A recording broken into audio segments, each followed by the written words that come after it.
UPSC की तैयारी किसी तपस्या से कम नहीं है और हर तपस्या की ही तरह इसके भी कुछ ऐसे नियम हैं जिनका पालन करना हर उम्मीदवार के लिए अनिवार्य है। वैसे तो इस परीक्षा के लिए हर कोई अपने हिसाब से नियम बनाता है और अलग अलग एक्सपर्ट्स अलग अलग तरीकों से तैयारी करना सिखाते हैं, लेकिन फिर भी सफलता और असफलता इस बात पर निर्भर करती है कि आप यूपीएससी के बेसिक रूल्स को कितनी अच्छी तरह से फॉलो करते हैं।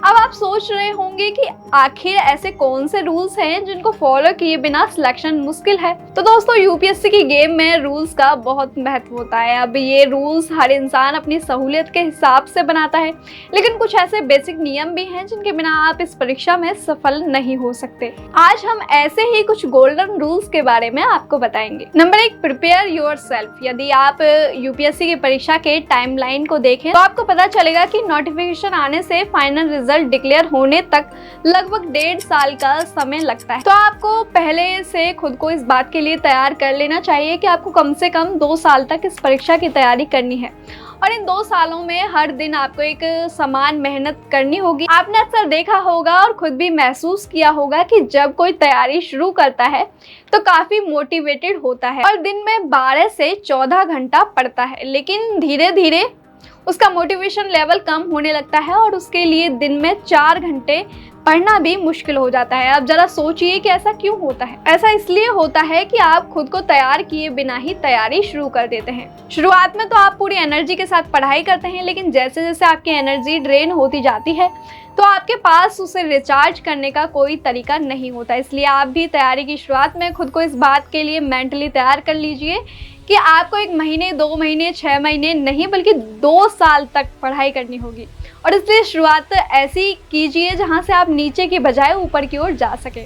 शुरुआत में यदि आप सिर्फ 4 घंटे भी पढ़ते हैं तो कोई बात नहीं है, लेकिन कोशिश यह कीजिए कि 6 महीने में आप इन 4 घंटों को 8 घंटों तक ले जाएं। Number 2, face your fear. हम जब कोई बड़ा प्रोजेक्ट हाथ में लेते हैं तो कहीं ना कहीं हमारे मन में एक डर भी होता है। यह डर किसी जानी हुई चीज का भी हो सकता है, जैसे किसी विषय या किसी टॉपिक का डर, या फिर यह डर किसी अनजानी चीज का भी हो सकता है, जैसे परीक्षा में पूछे जाने वाले सवालों का डर।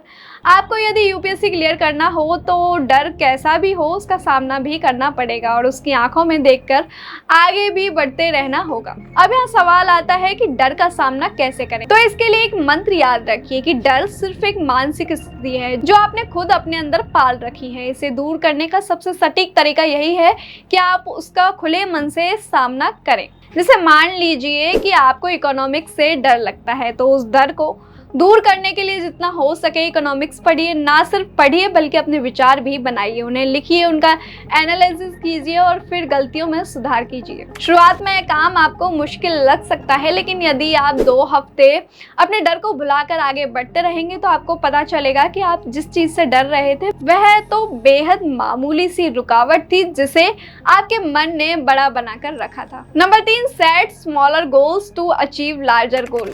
जैसा कि हमने आपको पहले भी बताया है कि यूपीएससी की तैयारी कम से कम 2 साल का समय मांगती है, तो अपनी तैयारी को भी उसी अनुसार बांटिए।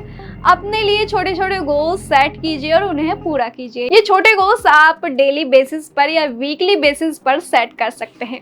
छोटे छोटे गोल्स सेट करने से हम एक बड़े सिलेबस को थोड़ा थोड़ा करके आसानी से पूरा कर सकते हैं। और इसके अलावा जब आप एक गोल पूरा करते हैं, चाहे वह छोटा ही क्यों ना हो, तो आपका कॉन्फिडेंस लेवल काफ़ी हाई हो जाता है, जिससे आपको आगे गोल्स अचीव करने में काफ़ी मदद मिलती है। गोल्स बनते समय ज़रूर ध्यान में रखिए कि ये गोल्स व्यवहारिक होने चाहिए, यानी ना बहुत छोटे और ना ही बहुत ज़्यादा बड़े होने चाहिए। दोस्तों, ये थे यूपीएससी के 3 गोल्डन रूल्स जिन्हें फॉलो किए बिना आप वो डिसिप्लिन नहीं पा सकते जो यूपीएससी के लिए ज़रूरी होता है। तो आप भी आज से इन रूल्स को फॉलो करना शुरू कीजिए और अपनी तैयारी में फ़र्क का अनुभव कीजिए। तो दोस्तों, यह थी हमारी आज की वीडियो। अगर आपको वीडियो पसंद आई हो तो इसे लाइक करें, साथ ही चैनल को सब्सक्राइब करना ना भूलें।